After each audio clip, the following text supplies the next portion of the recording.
Hey, Tony Gasson here, popping in, just chat with you. Can't talk too loud because I'm in the hotel and you know how the walls paper thin. But wanted to pop on here, no script, no agenda, just talk, just a little life update. And you know one of the things, I just did a reel and I was talking about checking where you speaking from. Now you may have to put your headphones in and turn this up because I can't talk loud. But just checking where you speaking from, because a lot of times we speak from insecurity or we speak from jealousy, and sometimes we speak from frustration or anger. And when you really ask yourself, where am I speaking from? Very rarely do you say, I'm speaking from love, or I'm speaking from self-love. A lot of times we speaking from anger, frustration, or jealousy, or hurt. And I always think about that when somebody says something to me, when somebody give me some critique, I listen to it. And then I evaluate where I was speaking from when I said what I said or when I did what I did. And then I also will evaluate where it sounds like this person is speaking from. And then I will evaluate where am I at when I receive it. And so by doing that, it helped me understand what should I accept and what should I reject. And sometimes you can see people miserableness in something they say to you. It might be a critique, it might be a comment, it might be just something. And you maybe could tell that they're jealous, or you can tell that they were offended, or you stepped on their toes. And then sometimes you could tell, like, okay, wow, this is genuine. Like, this person came in a way that it wasn't public. And so if I see somebody and they're doing something and it looks productive and they're on the right path, y'all got to forgive me, because, I'm a hypocrite in that. But I'm not really a hypocrite in the sense of I don't like critique. I don't think most humans don't like critique. People who say they love critique, typically just saying it to sound good.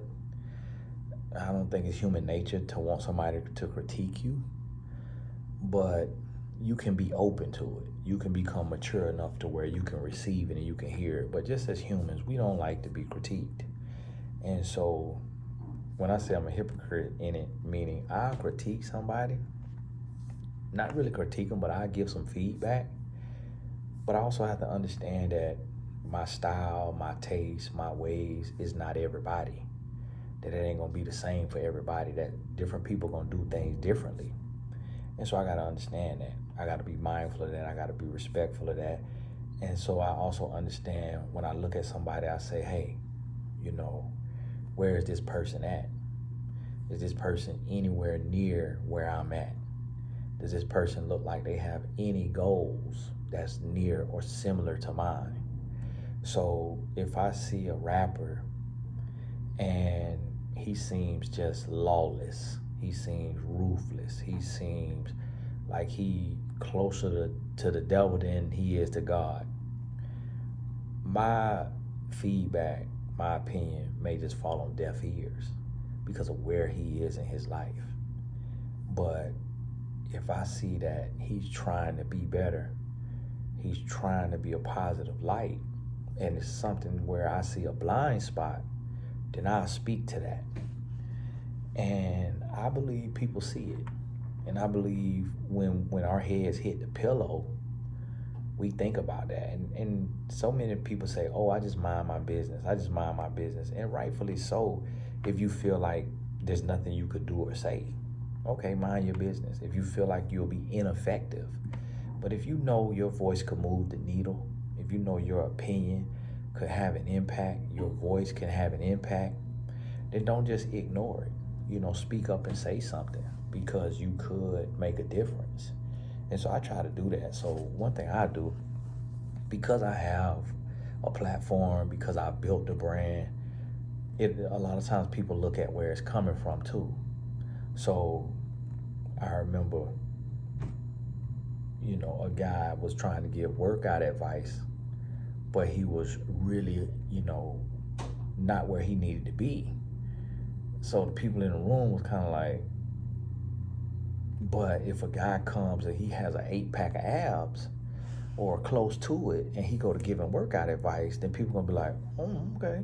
So me having built the brand, if I'm talking to somebody who's building a brand or somebody who is creating messaging to go out to the world, then they're more likely to listen to me than just one of their subscribers or followers who isn't building a brand and who hasn't stepped out there. And so, that's how people are. And we sensitive about our stuff as humans, and we get offended easy.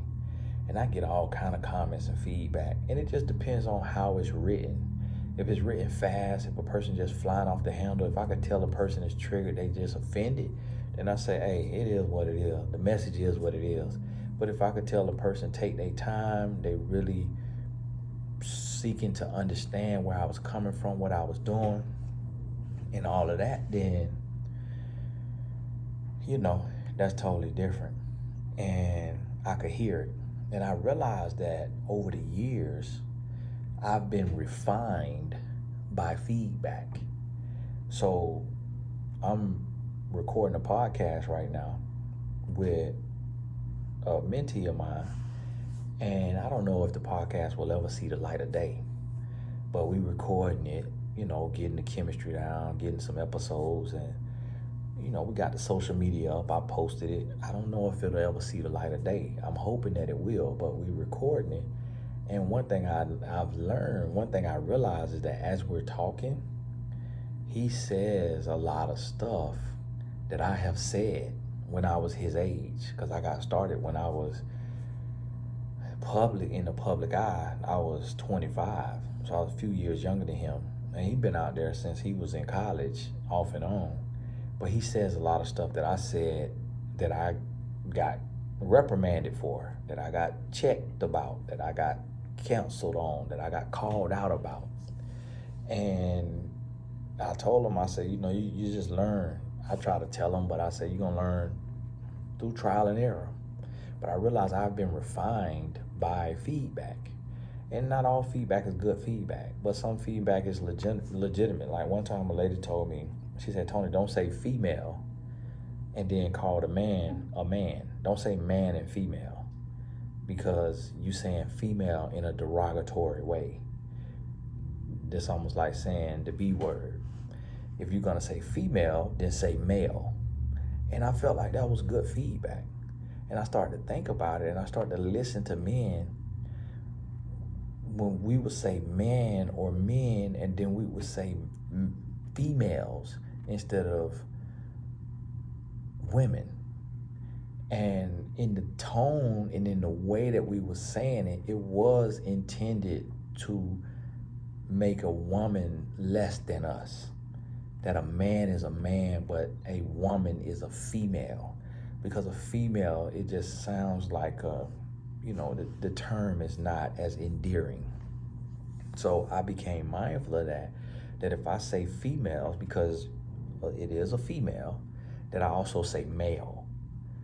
And just little things like that will refine you, that will teach you some things on just how people receive things. And this came about because it's a big podcast out there, and I seen, what they did as far as their cover that they used to promote it and the title. And I wrote one of the hosts and I said, hey, amazing what y'all doing. I want to come on the show or what have you. They probably never had me on the show. But I said, but one more thing, and please don't take this the wrong way, but I feel like with this right here, imaging, y'all doing this. And I could tell the guy was rubbed the wrong way. I could tell he didn't necessarily like to hear that. He didn't want to hear that. Because we want to be right. And we don't want somebody to critique what we're trying to do or to call us out or to say something. when we maybe didn't have a bad intention. But he immediately made the change that I suggested. And it also showed me how he views me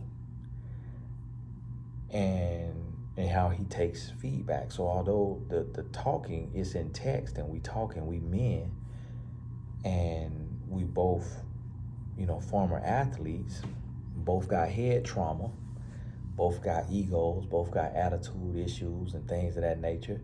So I could tell we kind of, going back and forth a little direct. That's how men talk to men. And really just trying to see, like, who's who. Now, it's not a man on the face of this earth that put fear in my heart. And I'm pretty sure he feels the same way. So I'm able to be direct with a man, and he could be direct with me. But I did that because I like what they're trying to do. If I felt like they were idiots, if I felt like they weren't doing nothing, I wouldn't have said nothing. I let idiots be idiots. I don't address idiots. I don't address fools. If I see somebody deliberately being foolish, like the men in the dark, I do not write them. I don't say nothing to them. I don't try to correct them. I don't try none of that, because they deliberately being ignorant for views. And if they that grown and they believe what they saying out their mouth, they cannot be helped.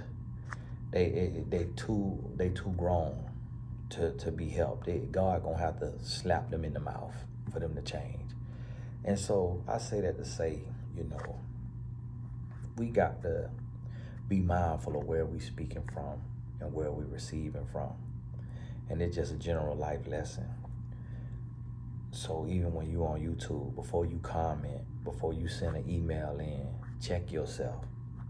And then when you receive comments and emails or feedback from friends or family or strangers, check yourself and really hear that and see if it could benefit you, see if it could help you, see if it could make you better. But that's just a thought, though. And I'm working on this all the way down to when I'm out around people. So I'm on the road, right now. And being mindful of, like, Tony, don't insert yourself where you may not be needed. Like, don't insert yourself because you want to feel important. Don't insert yourself because you want to have a voice. Like, instead, stay out the way and come when you call. So in different situations, like where I have access to ears and I could insert myself, I could throw everything off if I'm inserting myself out of ego just because I want to feel important. But if it is said to me, hey, Tony, we would like you to share a few words, like 5 minutes, then it's like, okay, I've been called upon. So now I can go graciously and humbly, and I can share. And I think that's what we got to be mindful of too when we speaking into people's life and we saying stuff to people. For one, it's like, do they need my voice? Do they want my voice? Will they hear my voice? And that's what you got to think of. So think on that and, be mindful of that. And I want to say, hey, appreciate you, all the support for those of y'all, Blessed Tribe, Blessed Business Tribe, Patreon, even the subscribers. I know y'all,